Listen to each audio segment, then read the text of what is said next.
الحمد لله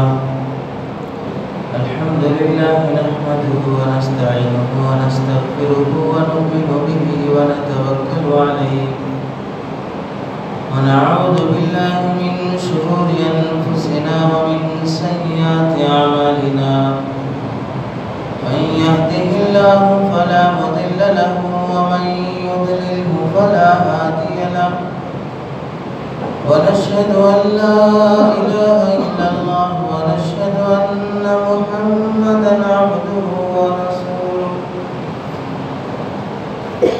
أما بعد فقد قال الله تبارك وتعالى في القرآن المجيد والفرقان الحميد أعوذ بالله من الشيطان الرجيم بسم الله الرحمن الرحيم وأعدوا لهم ما استطعتم من قوة وقال النبي صلى الله عليه وسلم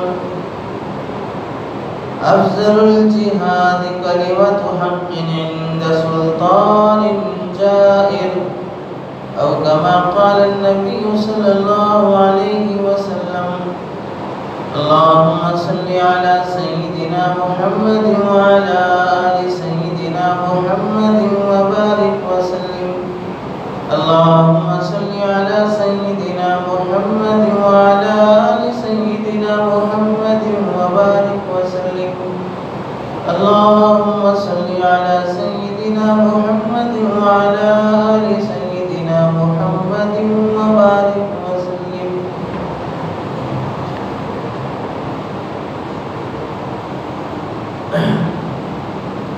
میرے محترم عزیزوں بزرگوں اور دوستوں، قرآن مجید کی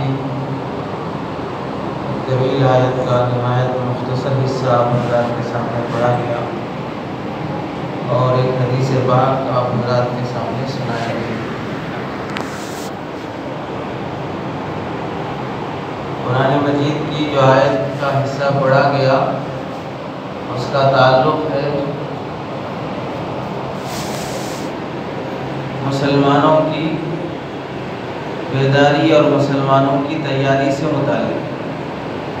مسلمانوں کو ہر وقت کیسے چوکنا اور کیسے تیار رہنا چاہیے، اور حدیث پاک جو پڑھی گئی ہے وہ جہاد کی قسموں میں سے ایک قسم کی طرف اللہ کے نبی صلی اللہ علیہ وسلم نے صراحت فرمائی ہے، اس متعلق ہے۔ اور آج آپ حضرات کے سامنے 3 باتیں عرض کرنی ہیں۔ پہلی بات تو گزشتہ جمعہ کا جو مضمون تھا اس کی تکمیل کر دینا ہے، اور دوسری بات جو بہت ہی اہم اور ضروری ہے وہ ووٹ اور ووٹر کارڈ سے متعلق ہے، اور تیسری بات جو بیان کرنی ہے وہ محرم الحرام جو اسلامی مہینوں میں سے پہلا مہینہ ہے اور ہم سب کے لیے ایک نیا سال ہے۔ محرم سے متعلق اسلام میں کیا تعلیمات ہیں اس متعلق بیان کرنا ہے۔ جہاں تک پہلی بات ہے جو گزشتہ جمعہ کا مضمون کی تکمیل ہے، اس میں سے کافی دعوتوں کا تذکرہ ہوا جو اور بہت سی دعوتوں پہ کیا ان کی شرعی حیثیت ہے، اسلام میں ان کا کیا اعتبار ہے، اس کا تذکرہ باقی تھا۔ گزشتہ جمعہ مغنی کی دعوت کا حکم، شریعت میں اس کا کوئی دخل نہیں ہے، اس کی کوئی حیثیت نہیں ہے۔ اتفاقاً اگر چند لوگ جمع ہو جائیں تو پھر لڑکی والے آنے والے مہمانوں کا اکرام کر لیں تو پھر اس کی گنجائش ہے، لیکن دونوں طرف سے پہلے تاریخ طے کر کے فلاں تاریخ میں منگنی ہوگی اور ہماری طرف سے اتنے آدمی آئیں گے، اور پھر اس منگنی میں ویڈیو بھی ہو اور اس منگنی میں جوڑے کی رقم لینا دینا بھی ہو اور دونوں طرف سے مطالبے ہوں، ایسی منگنی شریعت میں ناجائز اور حرام ہے۔ اور ظاہر سی بات ہے اس وقت جو مروجہ منگنی ہے